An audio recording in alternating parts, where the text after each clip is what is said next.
अदील, ये जो जस्टिस काजी फायसा साहब का मामला था उस पर भी वाज़ेह गाइडलाइन दे दी है, बेंच बन गया 6 रुकनी, समाअत आज ही हो रही है, क्या खबर आपके पास? जी आधे घंटे बाद समाअत होगी जामी साहब, और इसमें जो बेंच बना है जस्टिस एजाजुल एहसन इसकी सरबराही है, जस्टिस मुनीब अख्तर इसमें शामिल हैं, जस्टिस मुज़ाहिर नकवी इस बेंच में शामिल हैं, जस्टिस मोहम्मद अली मजहर इस बेंच में शामिल हैं, जस्टिस आयशा मलिक भी बेंच में शामिल हैं, जस्टिस हसन अजहर रिजवी भी बेंच में शामिल हैं। तो चीफ जस्टिस ऑफ पाकिस्तान जो कि इससे पहली समाअत में कहते रहे कि मैंने फलां जज साहब को इसलिए शामिल किया कि किसी को खामोश पैगाम देना था, तो गुज़िश्ता रोज उन्होंने जस्टिस एजाजुल एहसन साहब से मुतालिक भी ये कहा कि मैंने उनको बेंच में इसलिए शामिल किया, उन्होंने कहा कि मैं वो वजूहात जानता हूँ लेकिन आपको मैं बताने का पाबंद नहीं हूँ, लेकिन ये जो तमाम जज साहिबान यानी justice Ejazul Ahsan, justice Munib Akhtar, justice Mazahir Naqvi, ये इन पर हुकूमत इस मामले पर एतराज़ करती रही, उस केस में इनके हवाले से मुख्तलिफ इल्ज़ामात लगाने की कोशिश करती रही, लेकिन अदालत ना सिर्फ इनके साथ खड़ी हुई, चीफ जस्टिस ऑफ पाकिस्तान ना सिर्फ इनके साथ खड़े हुए, वाज़ेह पैगाम दिया, और इस केस में चीफ जस्टिस ऑफ पाकिस्तान ने जो 6 रुकनी बेंच बनाया है जिसकी आधे घंटे बाद समाअत होने जा रही है, उसमें भी इन जज साहिबान को शामिल किया गया। और इसमें ना सिर्फ जस्टिस काजी फाइज ईसा वाला 3 रुकनी 2-1 से जो फैसला आया था 3 रुकनी बेंच का, ना सिर्फ उसमें बहुत से असूल सेट होने जा रहे हैं, बल्कि उसके नतीजे में जो रजिस्ट्रार वाले मामले पे खत लिखा गया था और उसके बाद फिर रजिस्ट्रार को हटाने के हवाले से हुकूमत का बड़ा फैसला सामने आया था, ये तमाम चीज़ें ये बेंच देखेगा, तो एक नया पेंडोरा बॉक्स जो है वो खुल गया। यानी अदील, इस बेंच में जारी बात है हम कोई सवाल तो नहीं उठा सकते, लेकिन इस बेंच में जस्टिस एजाजुल एहसन साहब के अलावा जो बाकी सीनियरिटी लिस्ट बनती है उसमें से एक शख्स भी शामिल नहीं है। देखें, ये इसमें अब चूंकि बहुत सी चीज़ों पे जो इंतखाबात वाला मामला था उसमें इख्तलाफ राय सामने आया,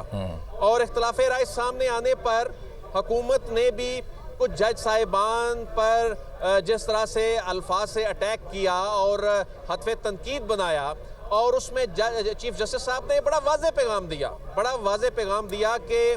मैंने ये खामोश पैगाम देने के लिए, इवन जस्टिस मुज़ाहिर नकवी साहब को जब उसमें शामिल किया गया और उसमें चीफ जस्टिस साहब ने ये कहा कि मुझे मालूम है कि इन पर उस वक्त एतराज़ किया गया था और ऑडियोज़ के हवाले से बात हुई, तो उन्होंने कहा कि ये इनको शामिल किया जाना किसी को पैगाम देना था, तो जनाब चीफ जस्टिस ने जो उनकी अपना इख्तियार है, पावर है, उसको इस्तेमाल करते हुए इस मामले में भी जो उनको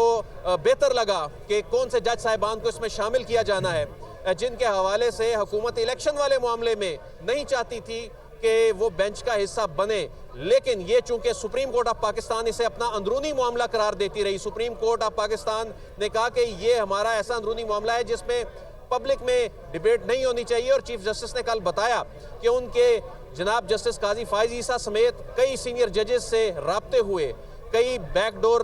जो राब्ते हुए बैठक हुई,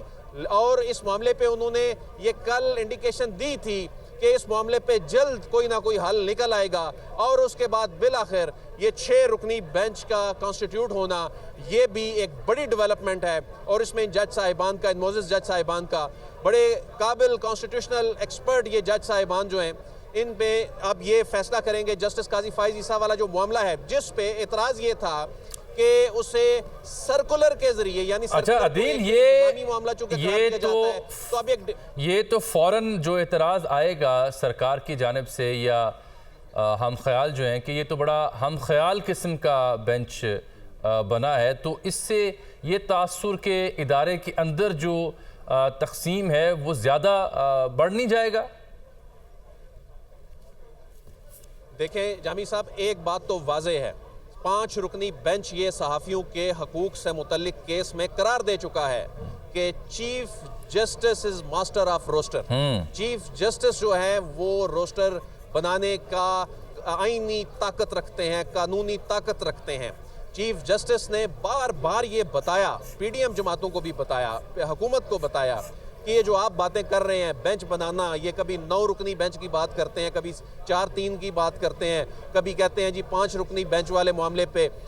इतने रेशो से फैसला आया है। तो चीफ जस्टिस ने आज एक 4-3 वाली डिबेट को जहां वहां पर दफन किया उस फैसले में, उसके बाद ये हमारे पास इतलात आ रही थी कि इस फैसले के फौरी बाद ये बेंच बनेगा, ये हमारे पास इतलात आ रही थी। और ये बेंच जो बनाया गया है, चीफ जस्टिस ऑफ पाकिस्तान ने एक मरतबा फिर वाज़ेह कर दिया है कि ये मेरा इख्तियार है,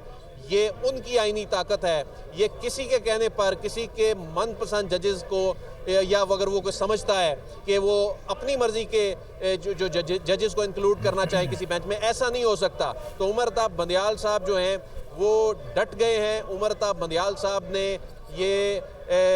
जो अनाउंसमेंट उनके हुक्म से हुई है, ये जो बेंच की तश्कील हुई है, अब इस वक्त जज साहिबान अपने चैम्बर में मौजूद हैं और अब से तकरीबन 25 मिनट बाद ये बेंच आएगा और ये भी एक हंगामा खेज समात हो सकती है। बड़ा अहम नुक्ता है और इसमें कई जो हल्के हैं उनकी जानिब से सोशल मीडिया वेबसाइट्स की सूरत में दिलचस्प सवाल भी उठ रहे हैं। मसलन अदील, एक और सवाल आप तक मैं पहुंचाता हूं। एक सारिफ ने लिखा है कि गोया ये 7 या 8 रुकनी क्यों नहीं हुआ, 6 ही क्यों हुआ? क्या इतनी ही तादाद बाकी थी? देखें, वैसे आम तौर